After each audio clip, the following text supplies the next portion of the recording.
Hello everyone, welcome to commerce simplified. हमारा आज का टॉपिक है फैक्टर अफेक्टिंग इंडिविजुअल बिहेवियर। ये जो हमारा टॉपिक है ऑर्गेनाइजेशनल बिहेवियर सब्जेक्ट के अंदर है, जो एमकॉम सेमेस्टर 1 में है।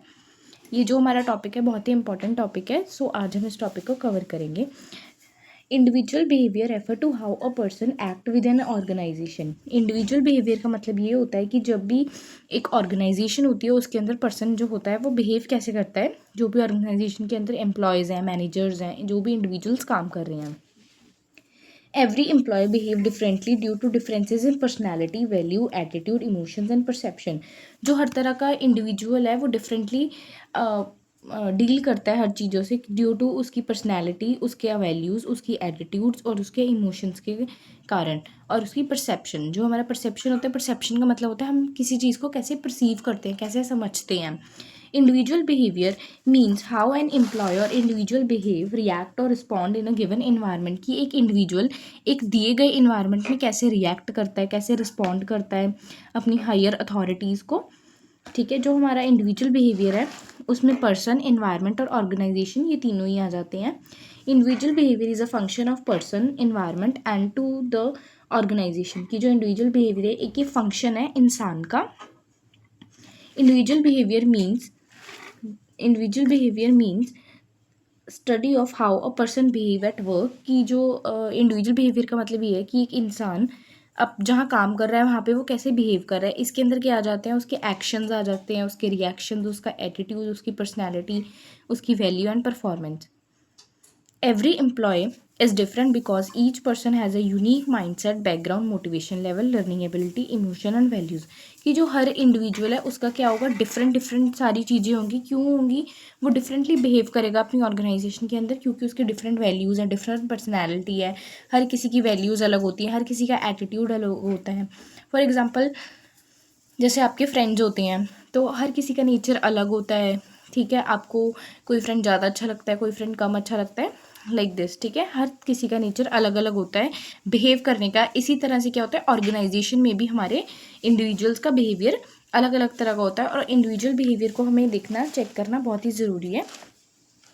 उसके बाद है these different create variations in how people work, how they communicate and how they have handle responsibilities. इस पॉइंट का मतलब ये है कि इंडिविजुअल बिहेवियर की जो ये सारी मेन थिंग्स हैं, जैसे personality, perception, values, attitude, motivation level, कि इन सब चीज़ों से वो कैसे बिहेव करेगा, कम्युनिकेट करेगा और कैसे रिस्पॉन्सिबिलिटीज़ को हैंडल करेगा अपनी ऑर्गेनाइजेशन के अंदर। Individual behaviour influenced by many factor. जो हमारा इंडिविजुअल बिहेवियर होता है ना, वो बहुत सारे फैक्टर से इन्फ्लुएंस होता है। जैसे एज होगी आपकी, जेंडर हो गया, एजुकेशन लेवल, साइकोलॉजिकल फैक्टर्स जैसे personality, perception, attitude, emotion, environmental factor हो गए कि आप कहाँ काम कर रहे हो, वहाँ का वर्क इन्वायरमेंट कैसा है, कल्चर कैसा है, आपको जो लीड कर रहा है, आपका लीडरशिप क्वालिटी, जो आपका लीडरशिप स्टाइल है वो कैसा है। ठीक है, ये सारी चीज़ें भी आपको इन्फ्लुएंस करती हैं। इसलिए फैक्टर अफेक्टिंग बिहेवियर मतलब जो एक इंडिविजुअल के बिहेवियर को चीज़ें, फैक्टर्स हैं जो अफेक्ट करते हैं, उन्हें हमें जानना बहुत ज़रूरी है, ताकि हम उन फैक्टर्स को ही कंट्रोल कर सकें और ऑटोमेटिकली इंडिविजुअल कंट्रोल हो जाए, ताकि ऑर्गेनाइजेशनल के ऑब्जेक्टिव्स को हम अचीव कर सकें। जो फैक्टर्स हैं, पर्सनल फैक्टर्स में आपका आ गया बायोग्राफिकल फैक्टर्स और learn characteristics. Next environmental factor, organisational factor. So first हम पढ़ते हैं बायोग्राफिकल कैरेक्टरिस्टिक्स। जो हमारे बायोग्राफिकल कैरेक्टरिस्टिक्स होते हैं ना, ये जेनेटिक होते हैं। ये जो जब से हमारा जन्म हुआ होता है तब से हमारे अंदर होते हैं। ठीक है, फिजिकल फीचर्स आ गया इसमें, जैसे हमारी हाइट होगी, स्किन हो गया, कॉम्प्लेक्शन हो गया, vision, shape, size of nose, weight etcetera. ये सारी चीज़ें कब से होती हैं, जब से हम इस दुनिया में आए होते हैं, जो हमारे जन्म से होती हैं। ठीक है, लंबे होना, पतले होना, ठीक है, ऐसे। तो इसी चीज़ का भी ये है कि जो मतलब टॉल है, ब्यूटीफुल है, तो उसका बिहेव अलग होगा। जो थोड़ा मतलब जिसका कॉम्प्लेक्शन थोड़ा लाइट होगा, फैटी होगा थोड़ा, तो उसका बिहेव करने का थोड़ा अलग होगा, थोड़े वो लेज़ी होते हैं। और उसके बाद age is consider to be an inherited characteristics because it is determined by date of birth. जो हमारी एज है ना, ये भी बहुत ही इंपॉर्टेंट रोल प्ले करती है, क्योंकि जो एज में बड़े होते हैं उनके पास ज़्यादा एक्सपीरियंस होता है, और जो भी यंगर वंस होते हैं उनके पास थोड़ा कम एक्सपीरियंस होता है, क्योंकि वो अभी अभी आए होते हैं इस लाइन में। ठीक है, बट जो यंगर पीपल होते हैं वो क्या होते हैं, मोर एनर्जेटिक होते हैं, इनोवेटिव होते हैं और एडवेंचरस होते हैं, वो रिस्क टेकिंग के लिए हो जाते हैं। जो हमारे ओल्ड एज पीपल होते हैं जो वर्किंग कर रहे होते हैं वो क्या, वो थोड़े कंजर्वेटिज्म में होते हैं, ठीक है, उनकी खुद ही अपनी चीज़ें होते हैं, अपने वेज होते हैं और वो लेस अडेप्टेबल होते हैं। जो हमारा जेंडर है ये भी बहुत इंपॉर्टेंट रोल प्ले करता है इंडिविजुअल के बिहेवियर को इन्फ्लुएंस करने में। रिसर्च ये शो करती है कि जॉब पर परफॉर्मेंस तो दोनों की सेम है, मतलब दोनों ही आजकल बॉयज़ और गर्ल्स अपने आप को इंडिपेंडेंट बनाना चाहते हैं, अपने करियर को सेट करना चाहते हैं, बट कहीं ना कहीं जो फीमेल्स हैं वो जो क्या है, परफॉर्मेंस उनकी सेम है, बट जो ज़्यादा बर्डन है, ज़्यादा रिस्पॉन्सिबिलिटीज़ हैं वो फीमेल पे है। क्योंकि कोई भी घर में काम हो जाए, जैसे कोई गेस्ट आ रहे हैं तो ऑटोमेटिकली फीमेल को क्या है, अपना लीव लेना पड़ता है ऑर्गेनाइजेशन से, तो इसलिए ये चीज़ भी इन्फ्लुएंस करती है, ठीक है।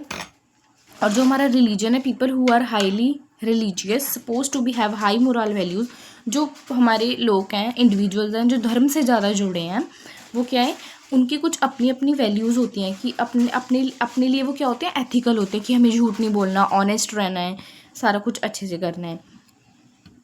उसके बाद मैरिटल स्टेटस, कि जो मैरिड एम्प्लॉयज़ होते हैं वो फ्यूअर एब्सेंस होते हैं, उनका लेस टर्नओवर होता है, क्योंकि जो मैरिड लोग हैं उन्हें पता है कि हमें जॉब नहीं छोड़नी है, हमें अच्छे से अपना अर्न करना है इनकम को, ताकि अपना मतलब घर का खर्चा उठा सके, अपने बच्चों का, अपनी वाइफ का। इसलिए मैरिटल स्टेटस में क्या होता है, इसमें इंडिविजुअल बिहेवियर इन्फ्लुएंस कैसे होता है, इसमें सिर्फ वो क्या करते हैं, अपना अच्छे से काम करते हैं और जॉब सेटिस्फेक्शन ले लेते हैं, as compare to married unmarried. जो अनमैरिड होते हैं उनका ये होता है कि हम आज हमें यहाँ अच्छी जॉब नहीं मिल रही तो हम नेक्स्ट मूव कर जाएंगे, क्योंकि वो सिंगल है तो उनको इतना कोई फ़र्क नहीं पड़ेगा। एजुकेशन और एक्सपीरियंस, अगर आपकी हाई एजुकेशन है तो आप अच्छे से करोगे, सारा कुछ इम्प्रूव करोगे, प्रॉब्लम सॉल्विंग आप में एबिलिटी होगी, आप प्रोडक्टिविटी होगी आप में अच्छे से। अगर आपकी लेस एजुकेशन है तो उसके अकॉर्डिंग थोड़ा आपको होगा। उसके बाद है लर्न कैरेक्टरिस्टिक। लर्न कैरेक्टरिस्टिक कौन से होते हैं, जो हम टाइम से सीखते हैं। जो इंसान होता है जन्म तो अपने बायोलॉजिकल फैक्टर से होता है, पर जो कुछ चीज़ें हैं वो लर्न करता है हमारे लर्न कैरेक्टरिस्टिक्स। जैसे पर्सनैलिटी, हमने अपनी पर्सनैलिटी को कैसे बनाना है। जैसे किसी की पर्सनैलिटी है स्मार्ट है, चार्मिंग है, it is a dynamic concept describing the growth and development of a person whole psychological system. इसमें क्या है, एक पर्सन की पूरी साइकोलॉजिकल लाइफ दिखा देते हैं वो किसी चीज़ को कैसे करता है। इसमें उसके फिजिकल और मेंटल कैरेक्टरिस्टिक्स आ जाते हैं। परसेप्शन में क्या होता है, ये क्या होता है, एक आपका व्यू पॉइंट होता है, किसी चीज़ को आप कैसे कंसीव कर रहे हो एक अपने सेंसिबल मीनिंग में। उसके बाद है एटीट्यूड। एटीट्यूड क्या होता है कि आप किसी जो हमारा एटीट्यूड है वो दो तरह का होता है, एक होता है पॉजिटिव, एक होता है नेगेटिव। फॉर एग्जांपल, अगर आपको कोई इग्नोर करते हो तो आप कहते हो कि उसका बहुत बहुत ज़्यादा एटीट्यूड है, तो मतलब क्या है, वो नेगेटिव एटीट्यूड है। और जो आपका पॉजिटिव एटीट्यूड है, मतलब अच्छे से हर चीज़ को मैनेज करना है। Attitude express an individual positive और negative feeling about some object. ये क्या है, आपकी पॉजिटिव और नेगेटिव फीलिंग को बताता है, ठीक है। वैल्यूज़ क्या होती है, हमारी जो भी हमारी एथिकल चीज़ें होती हैं, किसी चीज़ को सच बोलना, ऑनेस्ट रहना, ठीक है, ये सारी चीज़ें हमारी, डिसिप्लिन में रहना, बिहेव अच्छे से करना, ठीक है। उसके बाद जो हमारे इन्वायरमेंटल फैक्टर होते हैं, जैसे इकोनॉमिक फैक्टर्स में आ गया आपका एम्प्लॉयमेंट लेवल। अगर लेवल ऑफ जॉब ज़्यादा है तो जो इंडिविजुअल बिहेवियर है वो अच्छा होगा, लॉन्ग जाएगा। अगर लेस है तो उनका बिहेवियर भी थोड़ा कम हो जाएगा, ठीक है। उसके बाद टेक्नोलॉजिकल डेवलपमेंट, अगर हाई टेक्नोलॉजी है इससे भी इंडिविजुअल बिहेवियर इन्फ्लुएंस होता है। वेज रेट, अगर ज़्यादा वेज रेट है तो आपका जो इंडिविजुअल काम कर रहा है वो क्या होएगा, स्टेबल होगा। अगर लो वेज रेट है तो वो इधर उधर अपना शिफ्ट हो जाएंगे जॉब से। सोशियो कल्चर में क्या है, आपका relation with family member, colleagues, मतलब इसमें क्या है कि जो इंडिविजुअल काम कर रहा है ऑर्गेनाइजेशन में उसका कैसा रिलेशनशिप है अपने मैनेजर से, फ्रेंड से, कोलीग से, सबऑर्डिनेट से। देन उसके बाद है कुछ पॉलिटिकल फैक्टर्स हमारे।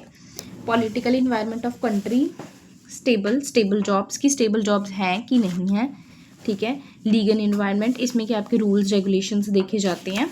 और लास्ट है हमारा ऑर्गेनाइजेशनल फैक्टर्स, कि क्या क्या ऑर्गेनाइजेशनल फैक्टर्स इफेक्ट करते हैं इंडिविजुअल को, कि वो जो वो काम कर रहे हैं वहाँ की फिजिकल फैसिलिटीज़ कैसी हैं, ऑर्गेनाइजेशनल स्ट्रक्चर कैसी है, मतलब सारा कुछ अच्छा है, जो लीडरशिप है वो कैसी है, और जो रिवॉर्ड सिस्टम है, मतलब जो उसे मनी अर्न कर रहा है वो उसका सिस्टम कैसा है, ठीक है कि नहीं, ठीक है। और ये कुछ एडवांटेजेस हैं इसकी, ये भी हम लेंथ इंक्रीज़ करने के लिए लिख सकते हैं। वैसे मेन टॉपिक तो यही है, फैक्टर्स इफेक्ट इंडिविजुअल बिहेवियर, की कौन कौन से फैक्टर्स इफेक्ट करते हैं इंडिविजुअल बिहेवियर को। Okay, thank you, I hope you like this video.